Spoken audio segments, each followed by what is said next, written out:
کوئی معمولی ہے، اللہ کے لیے بیٹھے، سب سے بڑی ذات ہے، اس کے دینے کے دہانے بہت بڑے ہیں، لو ان سے۔ اور ایک روایت میں ایک عالم نے بتایا تھا کہ قیامت میں کچھ لوگوں کو جہاں عرش کے نیچے اور ممبروں پر بٹھایا جائے گا، اور وہ اعزاز میں، اور وہ جب بیٹھیں گے تو وہ دیکھیں گے کہ ان کے اور عرش کے بیچ میں مشک کے ٹیلے ہیں، اور عرش سے کیا بہترین ہوا چلے گی، کتنی آرام دہ اور خوش کرنے والی ہوا، اور وہ اس مشک کو اڑا کر ان کے جسموں پر ڈالے گی۔ وہ فرشتوں سے پوچھیں گے کہ یہ اعزاز اکرام کس چیز کا، یہ جو اتنا مشک کو ڈالا گیا، اللہ نے خوشبو کا، آدمی جاتا ہے تو خوشبو لگا کے جاتا ہے تاکہ سب سے پہلے جو آدمی ملے تو ماشاءاللہ کون سی خوشبو لگائی ہے آپ نے، تو مشک ڈالا جائے گا۔ وہ پوچھیں گے یہ مشک کیا ہے، فرشتے کہیں گے جو اللہ کے راستے میں نکلے تھے اور اللہ کے راستے کا غبار تمہارے جسم پر پڑا تھا، تم تو نہائے دھوئے اس کو بہا دیا، لیکن وہ اتنا قیمتی تھا، ان مشک کے، ان مٹی کے ذرات کو اللہ نے جمع کیا اور مشک بنا کر تم پر ڈالا ہے۔ اس لیے روزے دار کی منہ کی بو، جو بھوکا ہونے کی سے اللہ کو مشک سے زیادہ پسندیدہ۔ اس راستے کے فضائل وہ ہم گن نہیں سکتے، اللہ اس کے قدر دانے کی توفیق عطا فرمائے۔ تو بھئی پیدل چلنا، اب بستی میں جا رہے ہیں،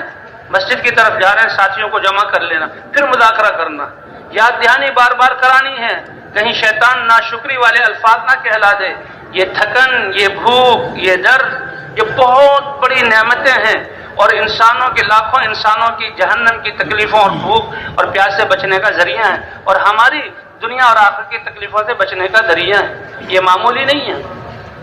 اس لیے پھر مذاکرہ ہو، بھئی ہم اس بستی مسجد میں جا رہے ہیں، کیوں؟ اس لیے کہ یہ حضور صلی اللہ علیہ وسلم کی امت کی بستی ہے، اس مسجد میں حضور کی مسجد والے اعمال زندہ ہو جائیں، اس بستی والے، محلے والے، ان میں سے ہر ایک بچہ، مرد اور عورت حضور کی فکر والا، حضور کے مقصد والا، حضور کی محنت کو کرنے والا بن جائے، یہ دل میں نیت کر کے جہاں پھر جایا جائے، پھر دعا بھی ہو جائے، اور دعا کرتے ہوئے جو لوگ وہاں سے گزر رہے ہیں ان کو بھی دعا میں شریک کر لیا جائے، ان کے سامنے بھی آئیں کہ بھئی یہ 10-12 آدمی بستر اٹھا کر جو آ رہے ہیں کس لیے،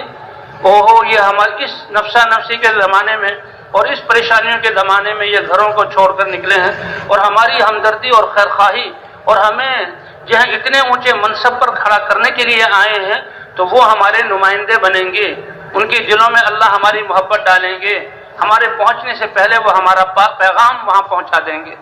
تو اس لیے ان کو ساتھ کرنا، اور پھر دعا میں آنسو بہے، اور ہماری دعا بھی، اے اللہ پوری انسانیت پر رحم فرما، اے اللہ پوری انسانیت کو ہدایت عطا فرما، اے اللہ ناکامی سے بچا لے، اے اللہ یہ تیرے نبی کی امت ہے، ان کو دنیا اور آخرت کی کامیابیاں عطا فرما دے۔ اور پھر ان بستی والوں کے لیے دعا، اور ہم تو نسلوں کے لیے دعا کرتے ہیں، ہم تو ان کے بچوں کے لیے دعا کرتے ہیں، ہم تو ان کے گھروں میں مستورات ان کے لیے دعا کرتے ہیں۔ اب اتنی زیادہ اپنائیت اور ہمدردی، خیرخواہی دعائیں وہ سنیں گے تو ہمارے جو ہے نمائندے بن کر ہم سے پہلے پہنچیں گے۔